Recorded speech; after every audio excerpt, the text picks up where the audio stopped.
सबको नमस्कार, जय हिंद। मैं अतुल खोबरागड़े और इस बार की विधानसभा चुनाव में उत्तर नागपुर निर्वाचन क्षेत्र से अपक्ष खड़ा हूँ। 16 नंबर का माइक ये मेरा चिन्ह है और मैं हम सब लोग से उत्तर नागपुर सीनियर सिटीजन फोरम, उत्तर नागपुर महिला फोरम और युवा ग्रेजुएट फोरम, उत्तर नागपुर के तीनों भी जनरेशन के लोग इस चुनाव को एक लोक चळवळ करके आगे लेके जा रहे हैं।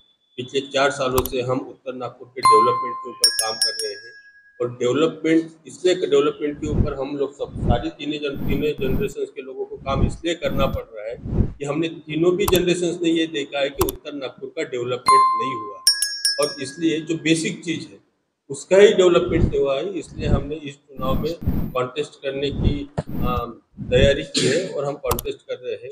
हमारा इस बार चुनाव लड़ने के पीछे का 3 उद्देश्य है। एक तो शिक्षा, दूसरा स्वास्थ्य और तीसरा रोजगार। और ये तीनों भी क्षेत्र में उत्तर नागपुर बहुत ही बैकवर्ड है, बहुत मागास है और उसके ऊपर हम 3-4 सालों से काम करते आ रहे हैं। हालत इतनी गंभीर है कि हम नागपुर को स्मार्ट सिटी बोलते हैं और उसी स्मार्ट सिटी का एक हिस्से में लोगों को पीने के लिए पानी टैंकर से बुलाना पड़ता है। तो हम उत्तर नागपुर वालों का ये सवाल है कि इसको हम स्मार्ट सिटी बोलेंगे क्या? अगर ये प्रॉब्लम्स अगर हमारे उत्तर नागपुर में ही है तो हमारा दूसरा सवाल है कि फिर हमारे जनप्रतिनिधि क्या करते हैं। अगर जनप्रतिनिधि कुछ करते नहीं है तो जनप्रतिनिधि बदलना पड़ेगा। इसलिए हम इस चुनाव में लड़ रहे हैं। तो मेरी आप सभी लोगों को इससे विनती है कि पार्टियां काम नहीं करती, इंसान काम करता है, जनप्रतिनिधि काम करता है और वो इंसान काम करता है जिसके पास में विजन हो, जिसके पास में डेवलपमेंट का रोड मैप हो। अगर 20, 25, 30 सालों से अगर जो भी भाजपा ने भी जीत के आई, कांग्रेस भी जीत के आया, अगर इनके पास में अगर रोड मैप नहीं है, डेवलपमेंट का कोई विजन नहीं है, तो उत्तर नागपुर की जनता को मैं अपील करता हूँ कि इस बार पार्टियों को न देखते हुए जो लोग डेवलपमेंट के ऊपर काम कर रहे हैं उनके पीछे में खड़ा रहना चाहिए। और मैं 3-4 सालों से उत्तर नागपुर के डेवलपमेंट के ऊपर काम कर रहा हूँ। मुझे आप सभी उत्तर नागपुर के लोगों को विनती है कि आप आने वाले 20 तारीख को चुनाव के दिन 16 नंबर की बटन के ऊपर जो चिन्ह है माइक, उस चिन्ह को दबाकर, बटन को दबाकर मेरे को भारी संख्या में जीत कर लाइए। इतनी विनती करता हूँ। अतुल जी, एक महत्वपूर्ण मुद्दा पूरे देश में है लेकिन ज्वलंत इस वक्त महाराष्ट्र में है।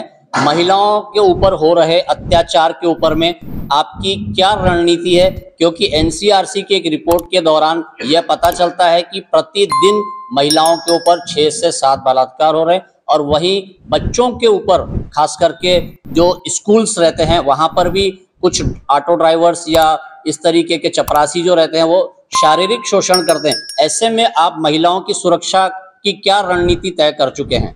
ये सारा का सारा लॉ एंड ऑर्डर के ऊपर डिपेंडेंट है, ये गवर्नमेंट के ऊपर डिपेंड है। और मैंने भी जब भी बात किया है कि इस महाराष्ट्र में गवर्नमेंट किसकी बनेगी ये हम नहीं तय कर सकते, क्योंकि कुछ भी हो सकता है। शिवसेना कांग्रेस के साथ जा सकती है, राष्ट्रवादी भाजपा के साथ जा सकती है। तो आने वाले 2024 के चुनाव में कुछ भी हो सकता है। हमको इस बार पार्टी नहीं देखना है, हमको इस बार जनप्रतिनिधि देखना है। और जनप्रतिनिधि ऐसा होना चाहिए जिसके पास में विजन होना चाहिए, जिसके पास में दूरदृष्टि होनी चाहिए, जिसके पास में सक्षमता होनी चाहिए। और मुझे ऐसा लगता है कि हम 3-4 सालों से जिस तरीके से उत्तर नागपुर में काम कर रहे हैं, हम ये सारी चीज़ों को कंट्रोल कर पाएंगे।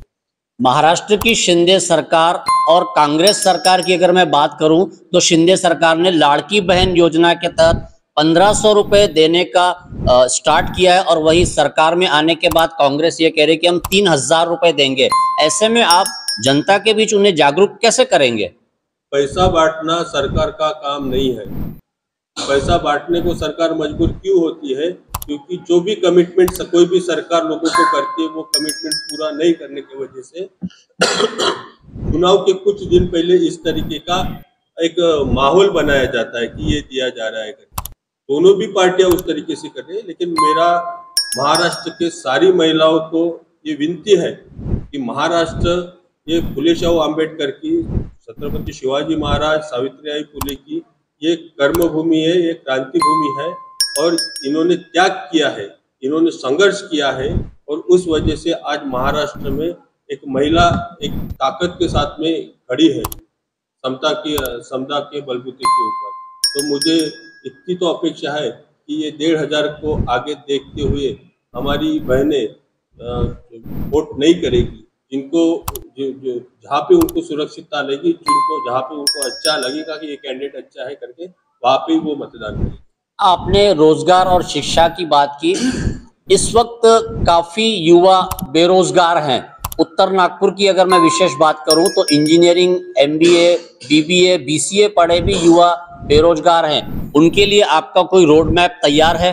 बिल्कुल, रोड मैप तैयार है। हम तो कितने दिन से उसी चीज़ के ऊपर लगे हुए हैं कि उपलवाड़ी की जो एमआईडीसी है, वो एमआईडीसी हमको डेवलप करना चाहिए ताकि हमारे उत्तर नागपुर के लोगों को रोजगार मिल सके।